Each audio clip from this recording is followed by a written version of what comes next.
Okay, good morning, everyone. I am assuming you can see my PowerPoint up here. I learned from last time doing this that I can't see the questions in the chat, nor can I actually see the list of people who are with us today. So I'm going to ask for Michael to help me out with that if there are questions along the way. So during this portion, we're going to be using a product called Poll. Join that if you would like to participate. You have two options, basically. If you would like to participate by text, you have instructions on the left, and I'll read those in a second. And if you want to participate through your web browser, you can also do that. For both of these options, your standard text messaging and data rates do apply. Just want you to be aware of that. If you want to participate by text, you would start a new message, and the phone number is 22333, and then you would type PAOVR. Just be careful about autocorrect. It changes that to all sorts of weird things. That would be in the message portion. You send that message and you would receive a confirmation, and then just sit tight and wait for our first poll. If you prefer the web browser, you would go to www.pollev, like polleverywhere.com/PAOVR. You'll have a welcome message there, and just sit tight and wait until we reach our first poll. So I will let everyone just have a minute to do that before I continue.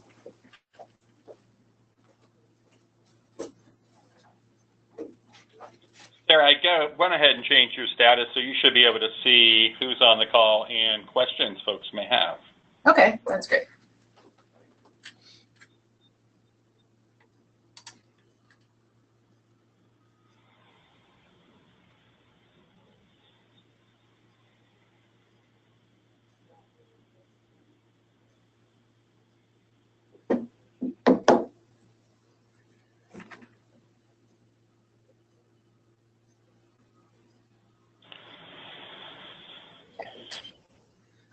So I'll go ahead and move on. If you didn't finish joining, the directions will be on each poll as it appears. So you will have another opportunity to have these instructions in front of you. Okay, so what is EEC? And I do know that probably some of you on this call have sat through this presentation once or twice, but we're trying to make sure that the message gets out there and people can start using the resources. So for those of you who haven't heard this already, I hope you're excited to hear about what you have access to. EEC is Experience the Employment Connection. It is an interagency training initiative with full-day regional sessions across the state. We focus on individuals with disabilities and the professionals who help them obtain employment and independence. There is a large focus on the transition population because we do have special education as a partner, but some of the lessons we're learning and the services we're learning about would certainly apply to the adult population as well. The partners for 2017 were OVR, ODP, including the Bureau of Autism Services, the Office of Mental Health and Substance Abuse, special education, and then the community providers in any or all of these systems. The graphic on the screen here is the logo for the 2017 year. We did start in 2016, and so many people had attended in 2016 with 2017 taking it to another level and being the second year. We're hoping to continue into the future, but we use the feedback of each year to determine if and how we're going to do that. So here's your first poll, just to get an idea. We have, did you attend EEC in 2017 at the top of the screen? You can text A or B. So your options are yes, and I'm so glad I did, and no, and I'm sorry I missed out. Being a little funny, we're really going for yes or no.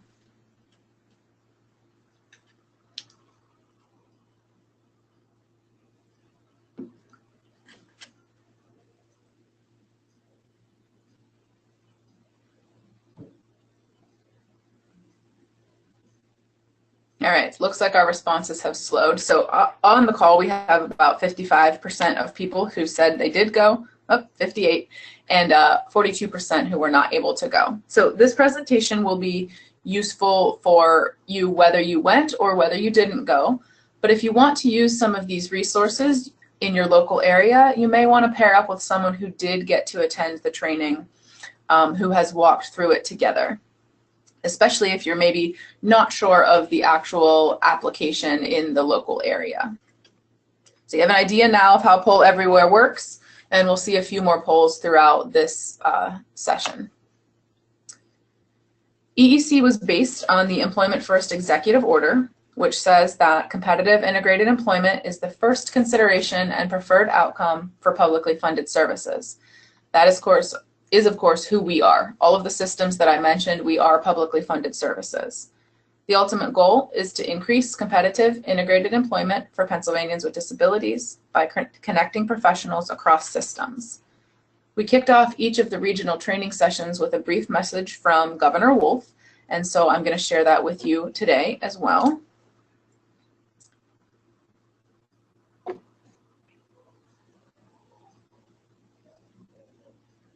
Hi, I'm Governor Wolf. I want to commend all the stakeholders and Commonwealth employees for participating in this important training session. Start over there, Governor. Hi, I'm Governor Wolf.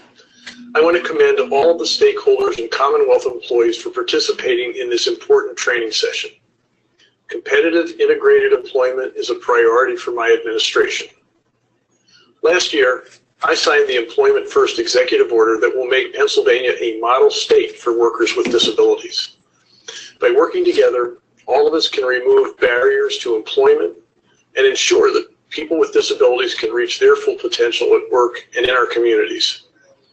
Your commitment is changing lives and making Pennsylvania a great place to work, live, and play for everyone. Thank you for your dedication and have a great training session.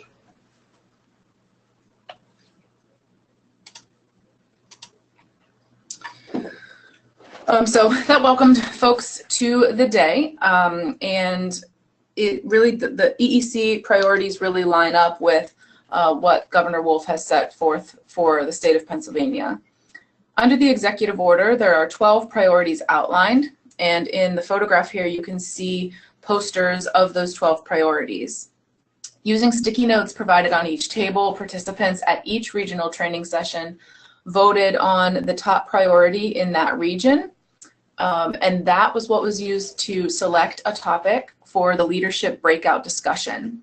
Of course, the breakout discussion then could go in different directions, but it at least tried to focus on what the participants in the local area found to be most important.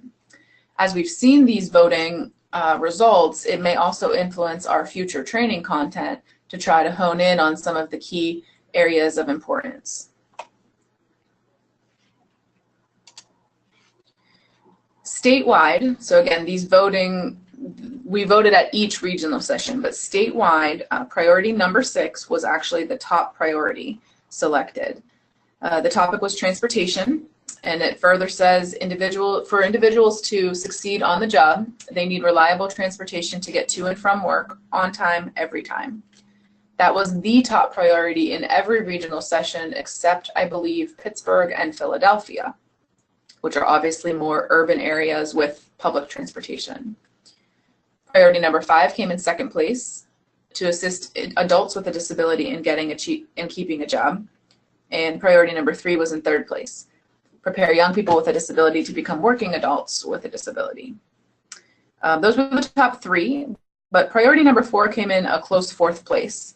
That was to transition students from secondary education to adult life. Giving the significant investment of public resources preparing young people with a disability to be productive adults, all state agencies must be committed to employment outcomes, innovation, and seamlessness when students with a disability transition from school to work.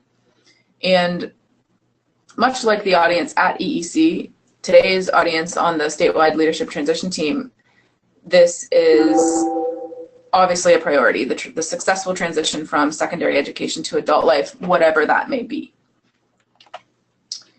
Following today's session, you will be able to describe interagency collaboration to a student and/or parent using the EEC roadmap as a guide, replicate each of the 5 EEC tabletop learning activities at an upcoming agency staff meeting or something like that, and design a local training for interagency partners using one or more of the EEC resources. Sarah, for some reason, I think your screen might be frozen on slide 5. Okay.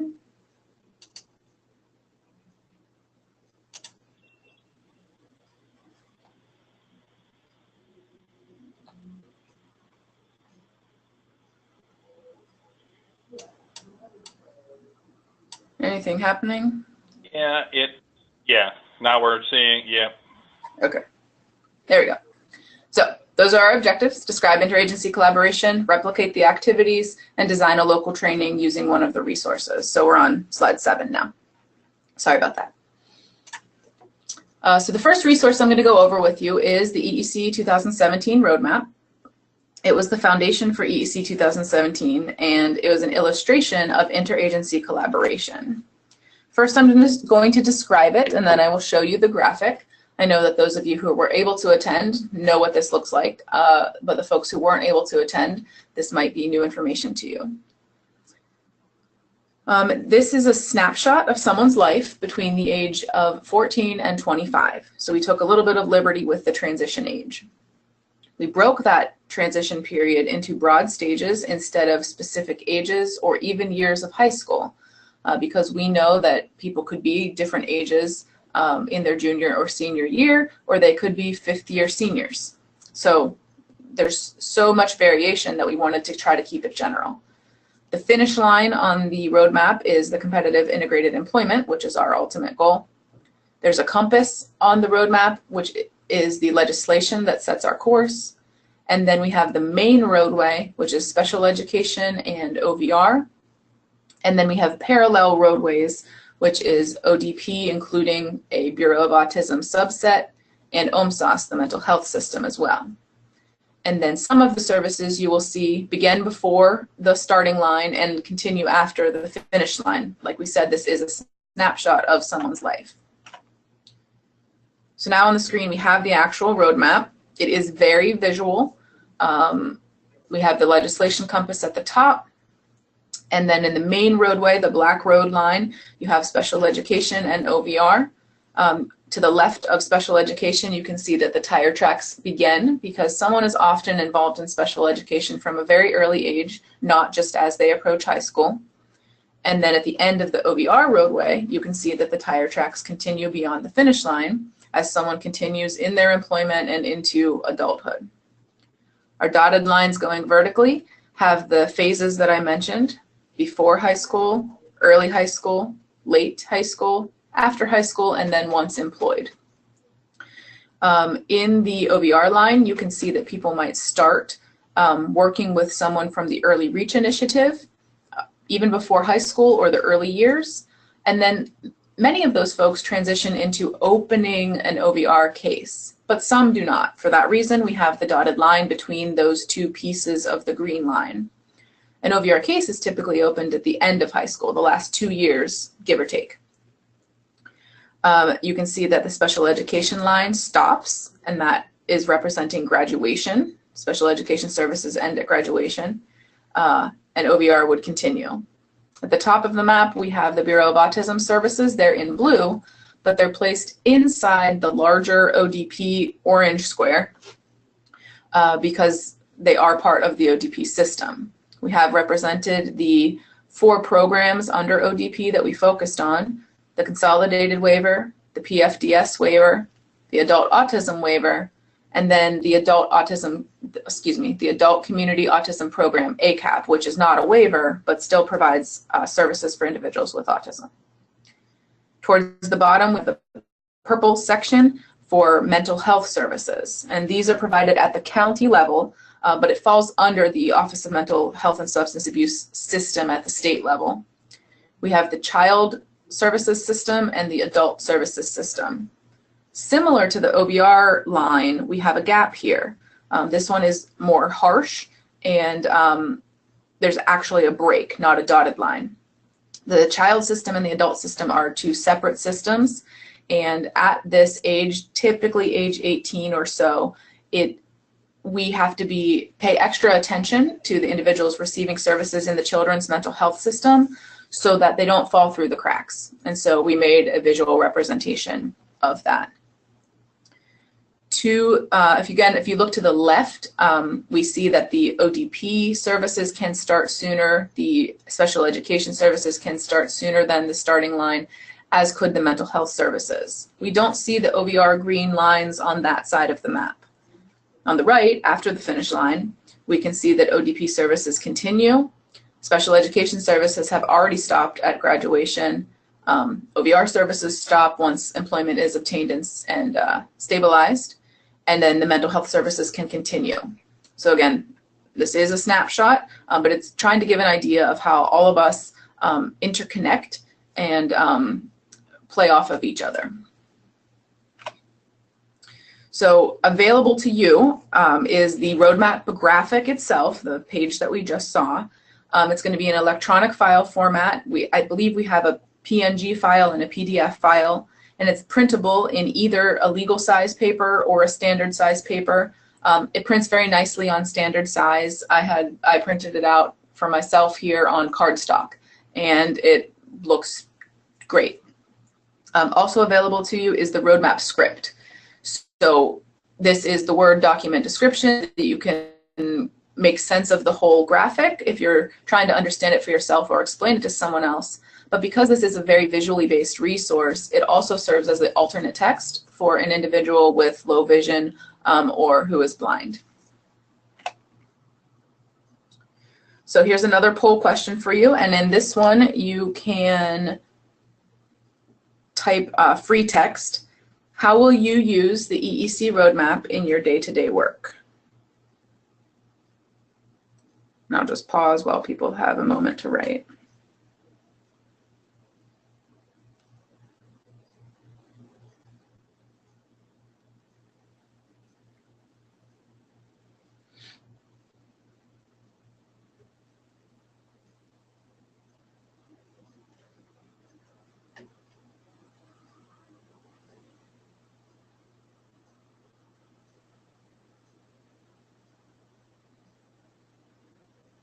Okay, we have in giving presentations to explain services to a student or share it with parents.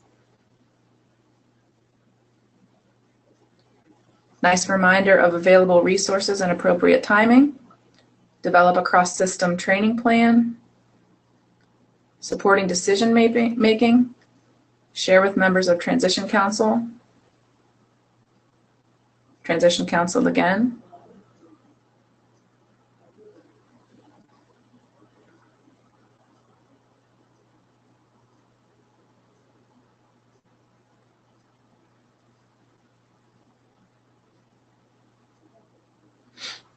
Parent info night.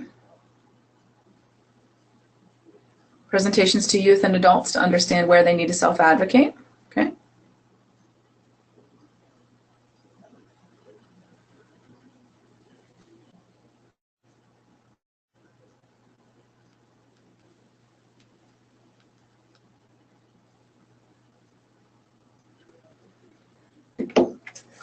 And to encourage referrals to other agencies. So that's a few great ideas we've got going here. I will go ahead and move on to the next slide, but that doesn't mean there's not more ideas out there.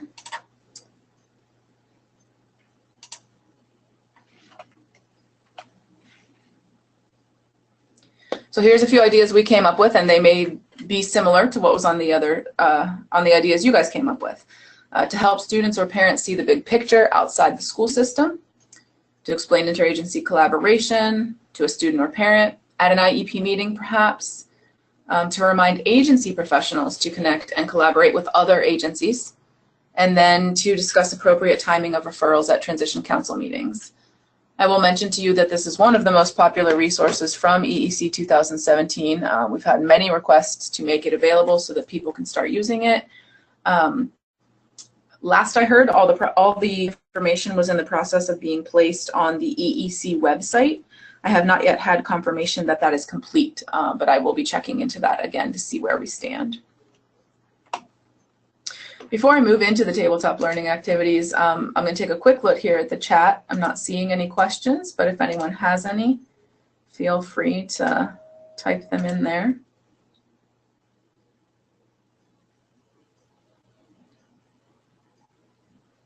Okay, I'll check back later, but I'll continue on for now. So the tabletop learning activities covered 5 different topics: age of consent, sorting out legislation, pre-employment transition services, the OVR process, and interagency service highlights. With just that information, take a guess of what you thought was the most popular activity. You have A, to select age of consent, B, for sorting out legislation, C, for the PETS or pre-employment transition services, D, for the OVR process, or E, for interagency service highlights.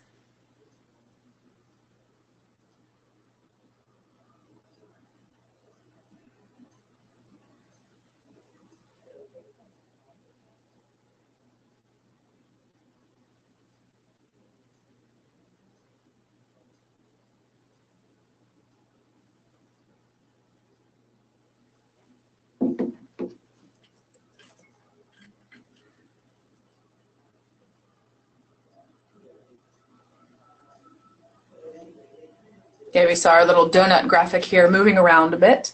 The top vote here was pre-employment transition services, followed by sorting out legislation, then the OVR process, and then interagency service highlights. No one seemed to like age of consent, but that's quite all right. As we continue, you'll see what was really one of the most popular activities might actually surprise you. Pre-employment transition services makes sense, I think, because of the audience we're talking to and how they're new services and how important they are for all of us. Okay, so I'll go ahead and continue on to the next slide. Oh, we got another vote there.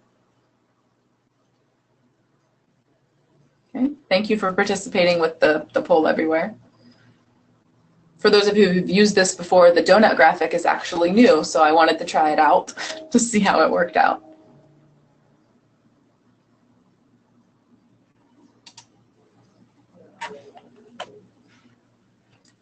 Okay, let's get into these tabletop learning activities. So in the photo here, you have a setup of one of our EEC regional sessions. You can see the posters I mentioned in the background and the slideshow in the screen. But on the table, you have the roadmap, which we already talked about, and some colored folders. Each of these folders were a standalone activity of the 4 topics I just went over with you. And each folder has step-by-step facilitator instructions, all the required materials, an answer key, some discussion questions to go a little bit deeper with the content, and then any supplemental resources that might be helpful for that particular activity. So the idea of EEC was that each table taught themselves. The participants took turns leading the activity. There was very little in the way of lecture. There was very little in the way of a large group instruction type classroom thing. So a complete set of each of these tabletop learning activities will be delivered to our OVR district offices. And then for everyone else, the electronic materials are going to be available at the website. I mentioned that before, but I did not mention the address. It is www.pa-eec.org. And we're going to have everything uploaded, broken up by activity. So it'll say activity number 1, all the materials. Activity number 2, all the materials. And the roadmap will be here as well. So now we'll walk through each one of these. Age of consent was the first, and this one was designed to be fairly simple to get people used to the idea of teaching themselves throughout the day. In the photograph, you can see a color-coded timeline. The gentleman is holding that, and a color-coded worksheet, which is flat on the table. Both of them were color-coded. The worksheet was a fill-in-the-blank with a few words missing, and the timeline was actually fill-in-the-box to correspond with the information needed.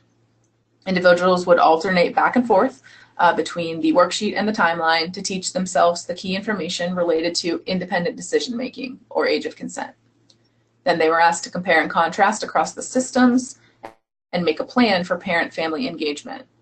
A supplemental resource was the Charting the Life Course tool for developing a vision, and it was one of the tools that might help with parent or family engagement. Oh, let me talk about that just another minute. So for example, if the fill-in-the-blank worksheet said individuals can make independent decisions at age blank in the mental health system, and that was color-coded purple. So then you look at the timeline itself, there's a purple box that is right above the age 14, and you can learn that individuals can make their decisions at age 14 in the mental health system. Then you worked your way through each system in the same way.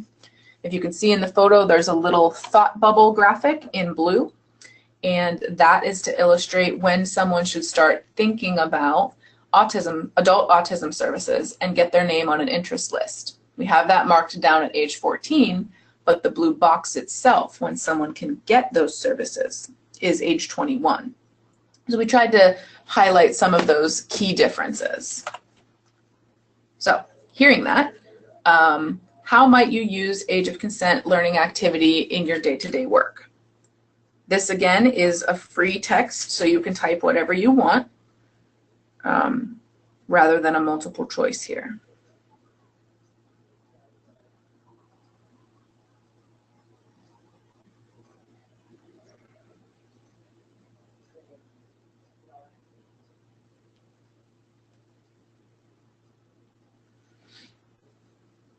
So we have professional development,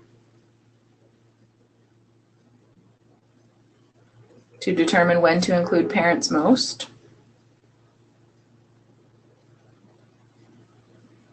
training sessions for teachers, parents, or students, staff meetings,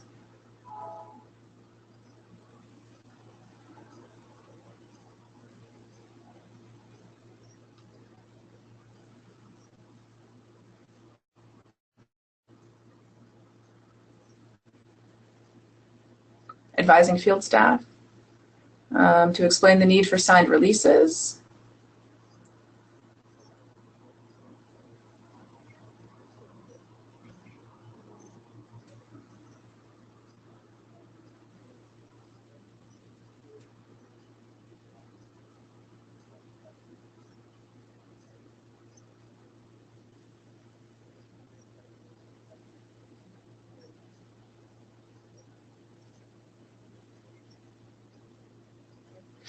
to inform stakeholders, to explore parental goals versus student goals. That person must be familiar with the Charting the Life Course tool.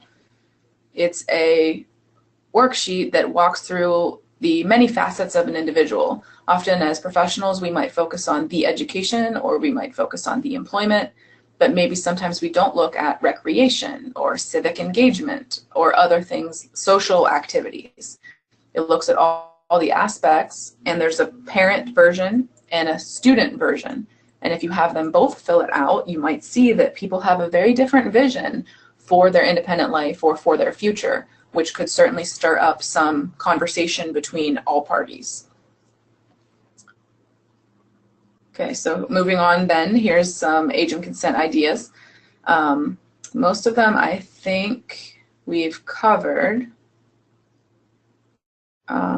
And I guess what I would draw your attention to is this same concept could be used for another topic or a different subject matter. So we talked about age of consent because it had these numerical component on a timeline. Any other subject that process that falls on a timeline, it could be done very similarly.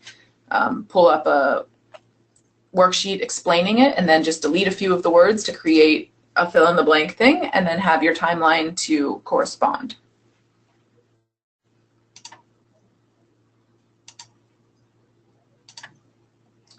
The second one then was sorting out legislation.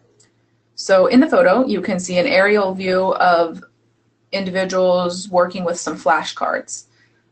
There were 6 flashcards that had legislation titles, and we selected IDEA, Chapter 339, the CMS HCBS rule, WIOA. We extracted Section 511 from WIOA because it is a key piece, and then Act 26. So those were our 6 pieces. Then there were 30 additional flashcards that had bullet points on them, 5 different facts for each legislation title. And then we had scripted hints along the way that would allow participants to teach themselves the material. So at first, they were just trying to sort it out based on what they knew. And then the first hint was to look at the numbers. Each legislation would have numbers 1 through 5 under it. You wouldn't have 2 number 1s or 2 number 2s, etc. So then they could start fixing it for themselves. And then the second had more to do with the wording. So they were asked to look at one that they were sure was right and then check out the wording to find a pattern to be able to finish it. And ultimately, they had the answer key as well. So by the end of the activity, they couldn't have sorted it out incorrectly. It was foolproof that they would actually find all the answers. This one is one of the most popular activities. When we voted earlier, it wasn't the most popular by guess, but it really was. And it surprised me because legislation is not the most exciting topic, but when you make it interactive and you make it kind of like a game, it is much more engaging.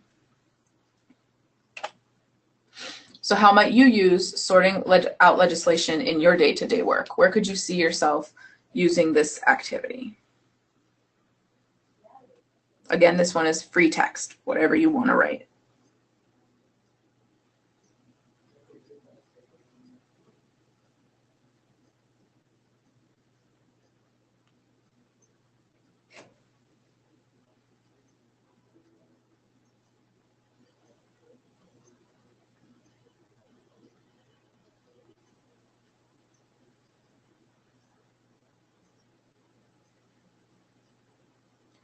Training with staff and administrators, staff meeting.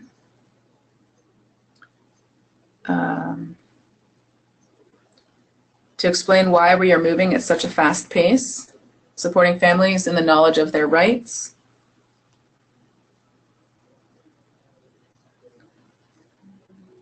Education on legislation and rights for parents and youth, new staff training, training stakeholders.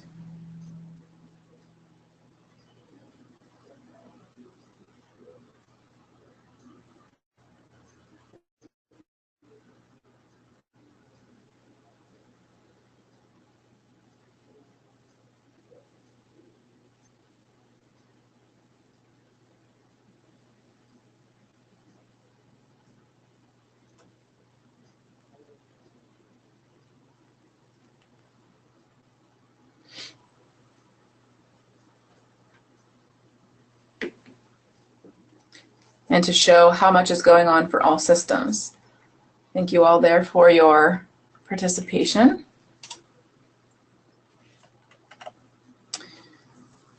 Some of these we've already heard. We heard the staff meetings. To break the ice or start a discussion at a transition council meeting. In addition to something like EEC, transition councils are one of those other places where many key players are in the same room.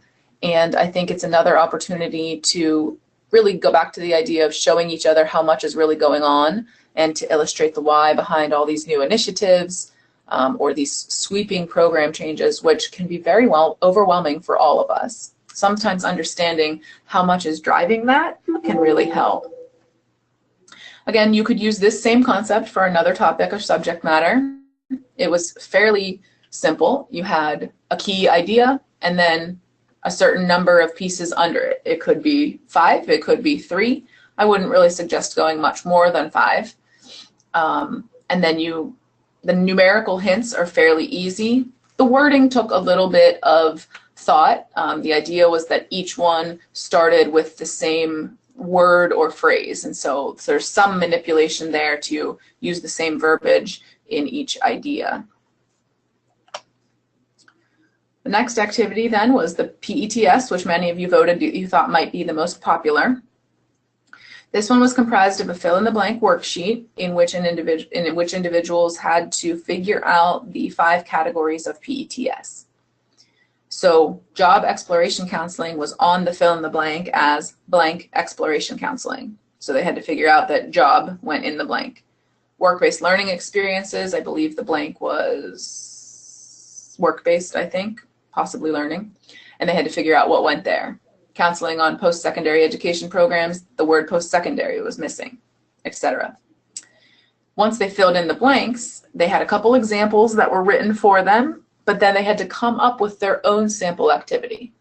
They selected one of those 5 categories, for example, instruction on self-advocacy, and then they had to come up with an activity that would help a student develop their self-advocacy skills or better understand the concept of self-advocacy. When they designed the activity, they had to include at least 3 interagency partners.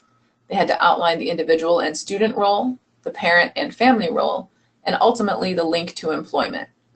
In the photograph, you see one of our participants looking at the completed worksheets where people made up these activities posted on the wall. So in that photo, I think we have 8, 9, or 10 ideas for some sample activities to address different areas of pre-employment transition services. Since I last did this presentation, I did learn that our vendor, Suasion, had typed up these ideas for us. So we have compiled information from all the things that were posted around the room that we could also make available to folks if they would be useful. So thinking of this activity, a fill-in-the-blank worksheet, and then designing an activity based on what you've learned, how would you use this activity in your day-to-day work?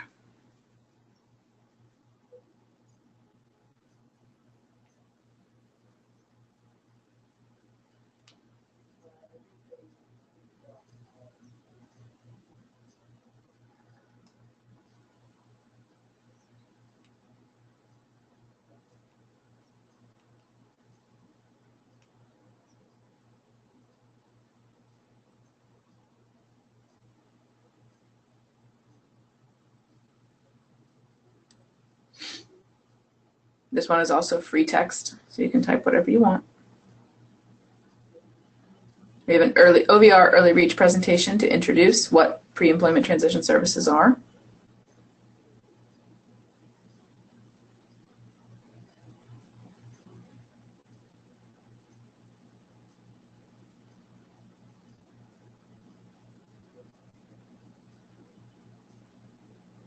Sharing with districts in order to help them understand how to utilize PETS, IEP meetings, explain PETS to a parent. Any new learning for teachers, students, or parents could be adapted using this format. Good, thinking outside the box there.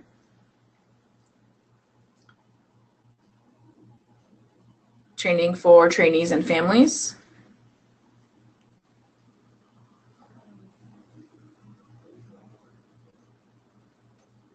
Introduce youth and families and those providing services to youth. And new staff training.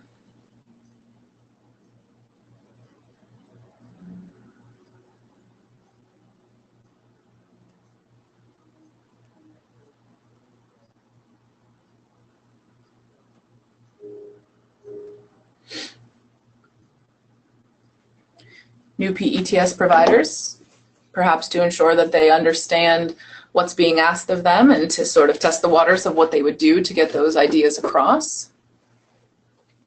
Thank you again for your participation. I believe we've got 2 more of these polls in this section. Some of these are repeat. Introduce PETS to a student or parent. Check for new staff understanding related to PETS. Brainstorm new ideas for PETS activities that could be delivered by agency partners. And as someone mentioned, use the same concept for another topic. Any maybe list of skills that are targeted by supported employment or a job coach. What are those skills? How would we define them? And then how would we address them?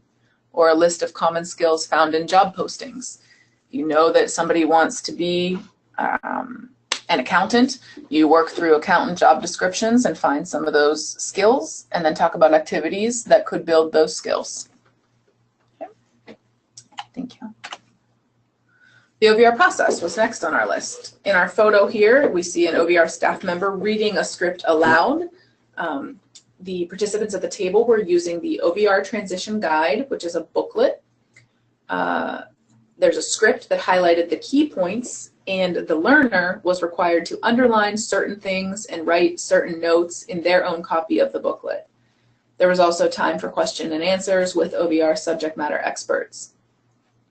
The idea here was that someone would leave not only with this brochure, but with an annotated version of the brochure. They would have everything important underlined. They would have handwritten notes in there that they could refer back to. Two additional pieces that went along with this were two handouts. One offered expanded information about functional limitations. The other offered expanded information about trial work experiences. Both key to the initial stages of the OVR process, but not totally the central point of what we were talking about in this activity. This too was one of our most popular activities. It said that people finally understood the OVR process, had a much better understanding of what a student would have to do to get services, how long it might take, and that they had the opportunity to ask some very pointed questions on the things maybe they haven't understood. That one actually was fairly simple. It was basically reading and either underlining or highlighting. So it wasn't the most exciting activity, and it wasn't as much of a game as the sorting out legislation was. But because it was still active and it was one of those sort of burning questions that people had, this mysterious world of OVR, I think that's also why it was one of the most popular. So we're pretty predictable here. The next one is how you might use this activity. So how could you use this OVR process, the idea of a script and a handbook that you're making people work with?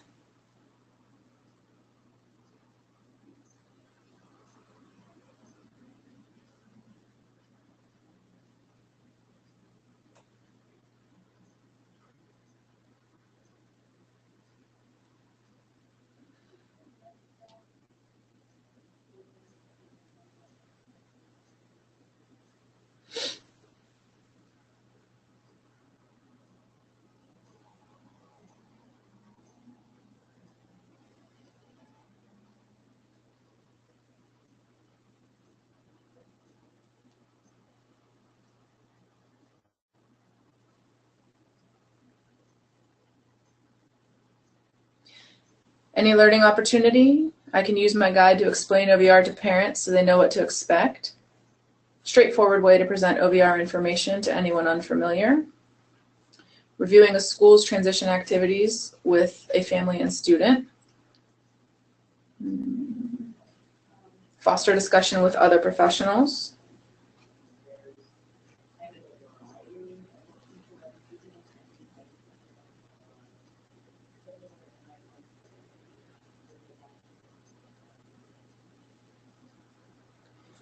New staff training to see how they explain OVR.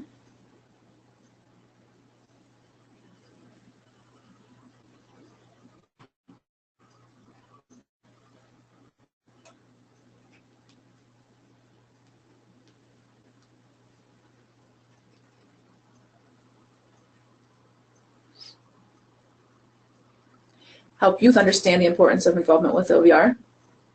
I would like to have a booklet like this for parent trainings. Kickoff meeting with teachers at the start of a new school year.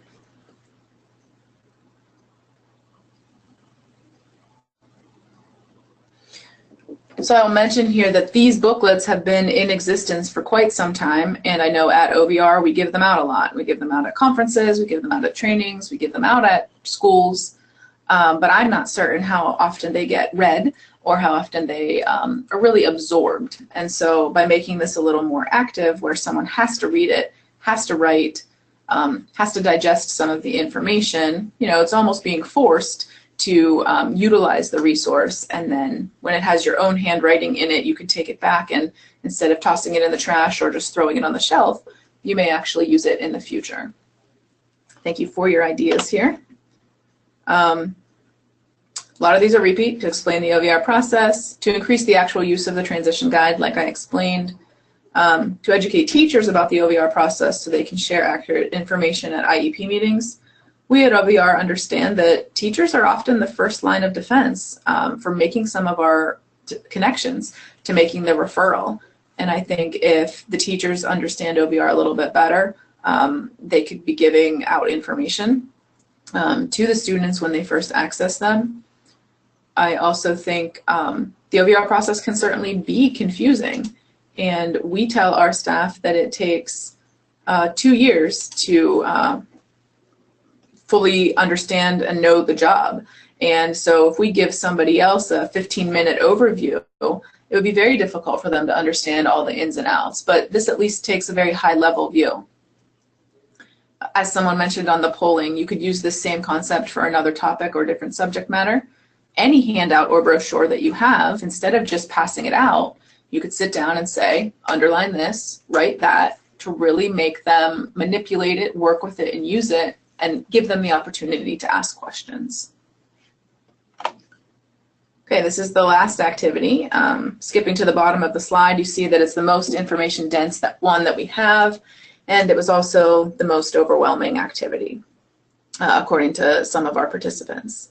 It was designed to highlight targeted services that link to employment. We clarified the definition of a waiver, and we distinguished between waiver services and non-waiver services.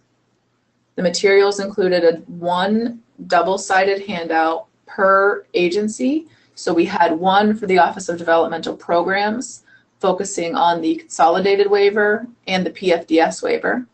Another handout for the Bureau of Autism Services, focusing on the Adult Autism Waiver and the Adult Community Autism Program, or ACAP, those same programs that were listed on the roadmap.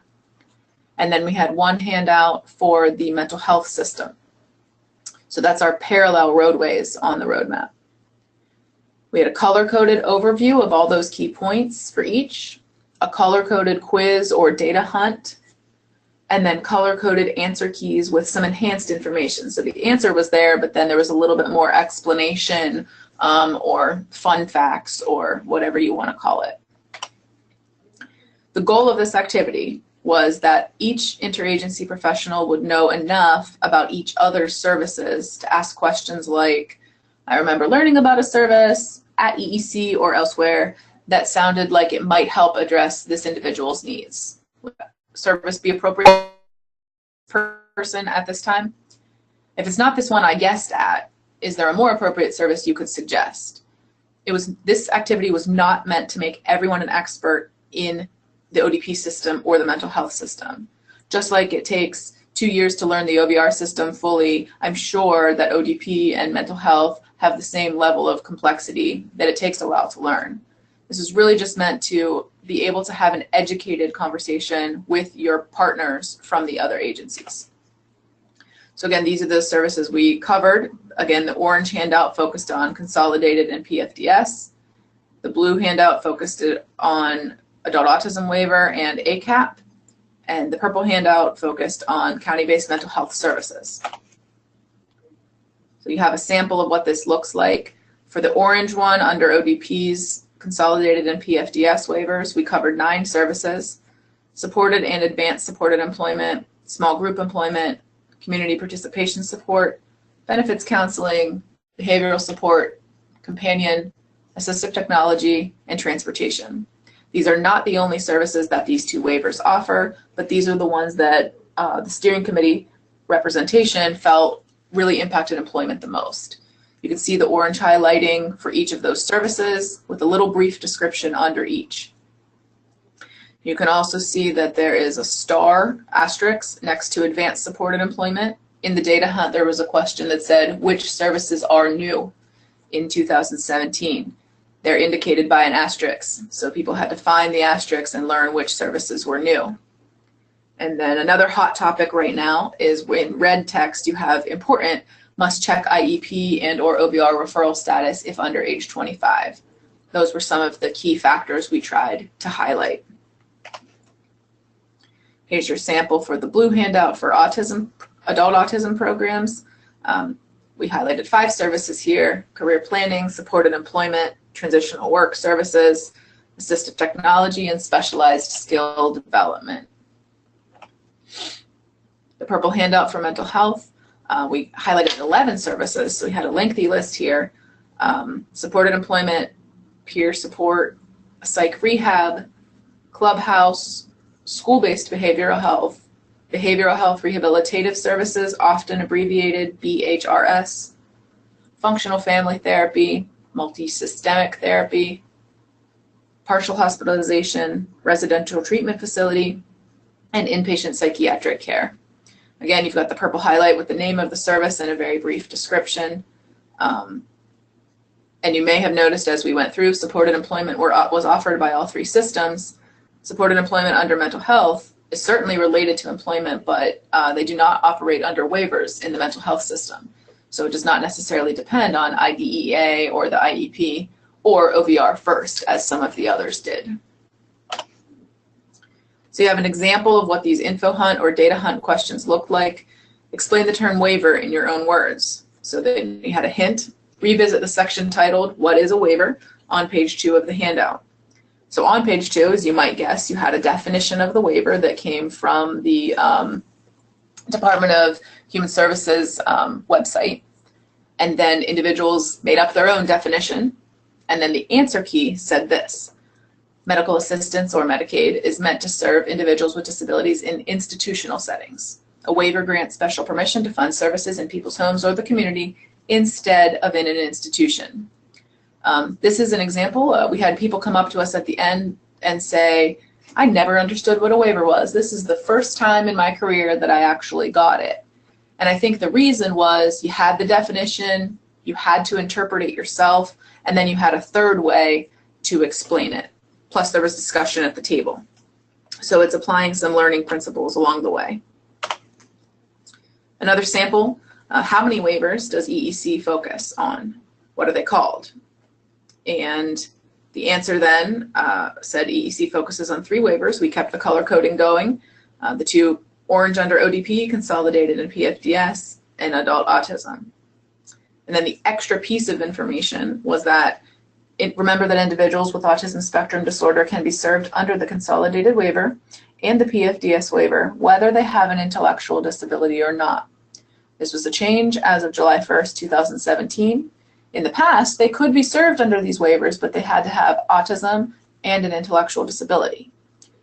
Just having autism was new this year.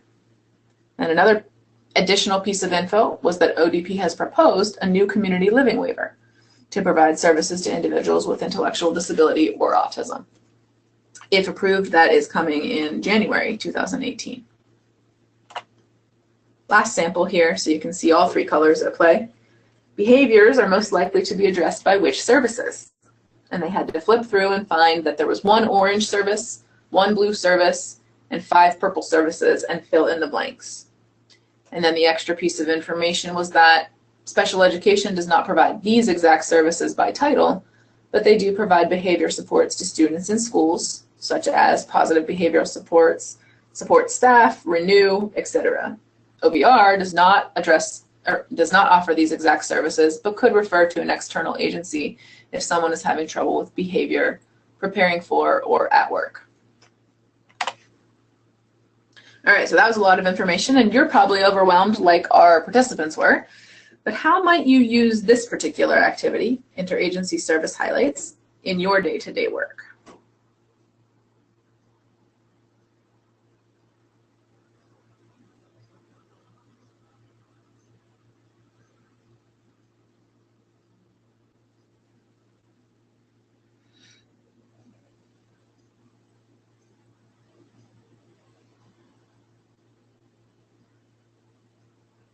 Staff meetings. A lot of these are popular at staff meetings.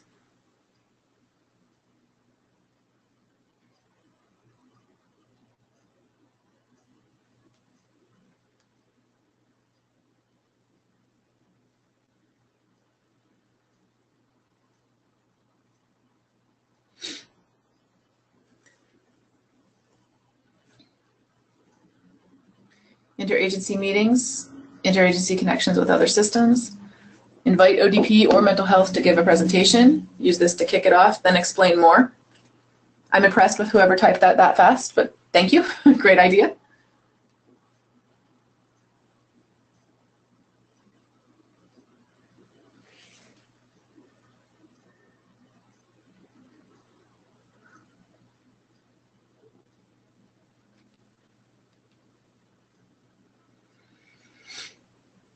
Reference material to share with stakeholders.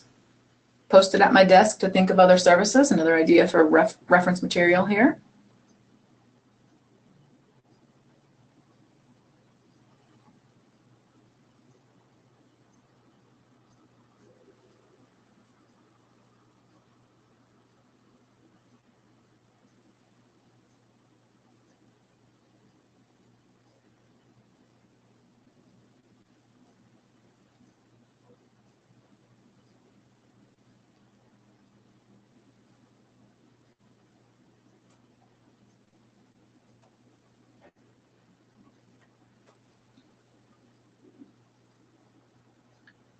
Use it to ask what, maybe what key services someone is getting.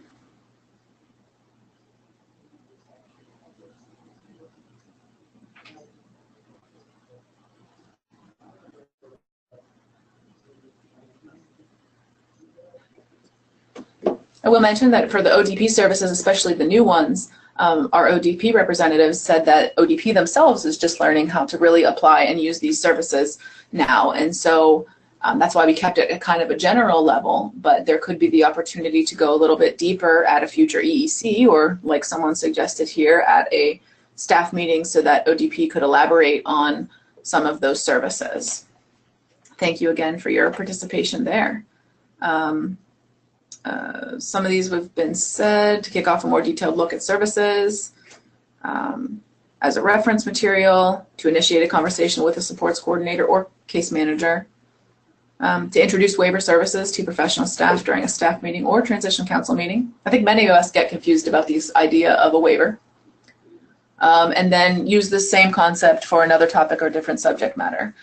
For this one, the other ones I think are fairly adaptable to anything you want to teach. This one, I would caution you, definitely reduce the quantity. I would not make an activity as big as we made this one, but we had a lot to cover, and we had to take advantage of how many people we had in the same room. But I would keep it simple. I would keep it shorter, just because of how much we heard. This is a great resource, and it was overwhelming. So I would just watch to make it not quite so overwhelming, but keep it as a great resource. I think that takes me to the end of the EEC stuff. I've checked the chat a couple times. I'm not seeing anything. Oh, I see one question here. Is there any way we could have a list of the suggestions or uses shared today? Absolutely. I think I can run a report from the poll, or Michael can certainly make the PowerPoint itself available, where I had pre-brainstormed some of the ideas. Either one I'm totally fine with, to make sure you have access to the information.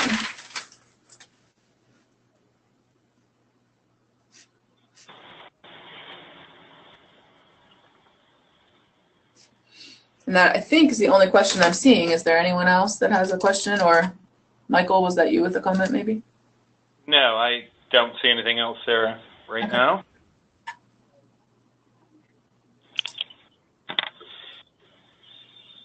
So in closing that out, then I will just tell you that EEC was designed differently, using some active learning principles from training from the back of the room. I had mentioned this at the last meeting with this group that I was at. We used the principles that movement encourages learning more than sitting does. We weren't, because of the size of the group, we weren't able to move as much as maybe we would have liked, but we tried to build that in there. Talking encourages more learning than listening. Images, whether that's actually the visual of the roadmap or telling a story, encourages learning more than words. Writing is better than reading.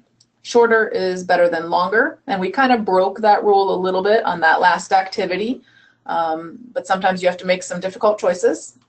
And then different is better than the same. And different in this sense means novel, new, interesting. So like doing a card sort activity for legislation instead of listening to someone read through legislation for you.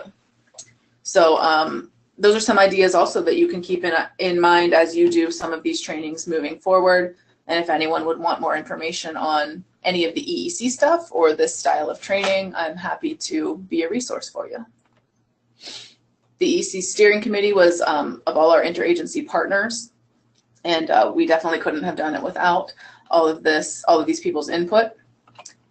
And then our regional sessions, we had OBR transition specialists and 511 specialists helping us out, as well as patent reps who walked around and assisted the individuals as they were working, offered some of those hints, answered any questions.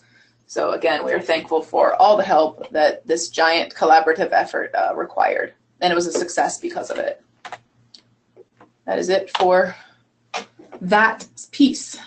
Alrighty, I'm going to go ahead and take the screen back.